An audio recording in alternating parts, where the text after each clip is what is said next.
Today, we're going to unpack an incredible story based on a journalist's first-hand account of a small ship with a very big and very controversial mission. This wasn't just any trip. Everyone on board knew they were sailing straight into a confrontation. And that really raises the central question of this whole explainer. Why? Why would 21 ordinary civilians get on an old fishing boat and sail it knowingly, deliberately, into a military interception? Okay, so let's start with the vessel at the heart of the story. The ship itself was this old Norwegian fishing boat, built way back in 1968. But it was part of a movement that's much bigger than one single boat. So the ship was named the Hanthala, and it was sailing with a group called the Freedom Flotilla Coalition. Now, this is a well-known international movement. For years, they've been sending ships loaded with aid toward Gaza. Their stated goal isn't just to deliver the aid, but to directly challenge the naval blockade. It's basically a form of political protest on the high seas. And you have to understand, this was not some one-off attempt. According to Mohammed Al-Baqali, the journalist who was on board, the Hanthala was actually the 37th ship this coalition has sent out over the last 17 years. So this was just the latest chapter in a very long campaign. The people who signed up for this were anything but naive. The organizers were actually extremely selective. As Al-Baqali explains it, they put people through training. And anyone who showed too much fear or tension, they were turned away. The crew was handpicked for their resolve because they all knew exactly what they were getting into. So who were these people? Who passed that test of nerves and actually got on the boat? Well, when you look at who made up the crew, it tells you a lot about what this mission was trying to be. The crew of 21 was incredibly diverse, coming from 10 different countries. What's really striking is that a full third of them, 7 people, were American citizens.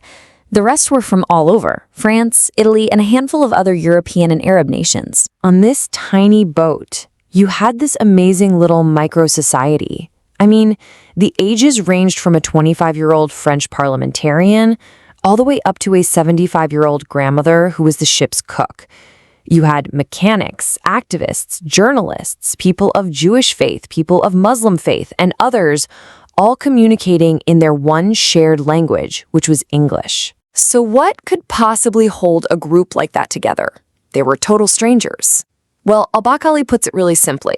He said, they didn't know each other, but they all knew Palestine. That shared cause was the one powerful idea that brought this incredibly disparate group of people together on that ship. So they sailed for 7 days. But the whole time there was this tension, right? Everyone knew what was coming. And sure enough, after they crossed the 100 nautical mile line from Gaza, which is where previous flotillas had been stopped, the moment they had all been steeling themselves for finally arrived. The journalist described the whole interception as this very tense, predictable sequence of events. First, military boats pop up on the radar. Next, they spot drones buzzing overhead. Then came the radio call from an Israeli officer ordering them to turn back. The ship's captain refused, arguing they were in international waters.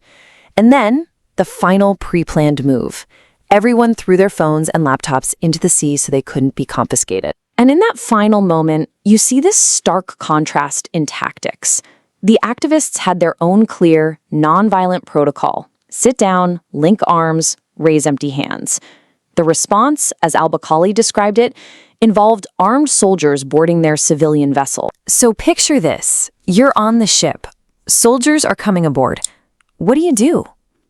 Well, the crew did the last thing they had planned. Their final act of defiance wasn't with force. It was with a song. All 21 of them started singing the famous Italian anti-fascist anthem, Bella Ciao. So once the ship was taken over, the crew was brought to the Israeli port of Ashdod. You might think the journey was over, but according to Al-Baqali's account, a whole new ordeal was just getting started. Al-Baqali says, the entire atmosphere shifted dramatically once they were on land. He recounts an Israeli officer looking at him and another Arab participant and saying simply, "You are like rats." He presents this quote as just one example of the kind of language they faced while in custody. Now, in response to being captured, the crew immediately started a hunger strike, refusing any food or water offered to them. The journalist's account also alleges they faced psychological pressure, things like threats of long prison sentences, and were subjected to strip searches down to their underwear. He also claimed that personal belongings like cameras and cash were taken and never given back. So this brings us back to that huge question. If they knew they were going to be stopped, if they knew the aid probably wouldn't get through, what was the real point? Well, the answer lies in a completely different kind of strategy. And this is where their strategy gets really interesting. Al-Baqali explained it as a kind of win-win. If by some miracle they actually made it to Gaza, well, they'd physically break the siege. That's a clear win. But if they failed by getting stopped, which was the most likely outcome, they would besiege the siege.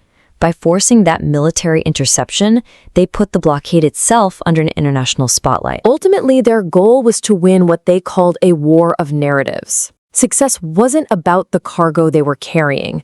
It was about hitting three key objectives: getting global media attention focused on the blockade, sending a message of solidarity to the people in Gaza, and finally, putting pressure on their own home governments to do something. And so, we end up right back where we started, with a question. The Hanthala never delivered its aid. But for the people on board, the physical delivery was almost secondary. It really leaves us to think about the whole nature of symbolic protest. If a ship fails to deliver its cargo, can it still, in the end, deliver a message?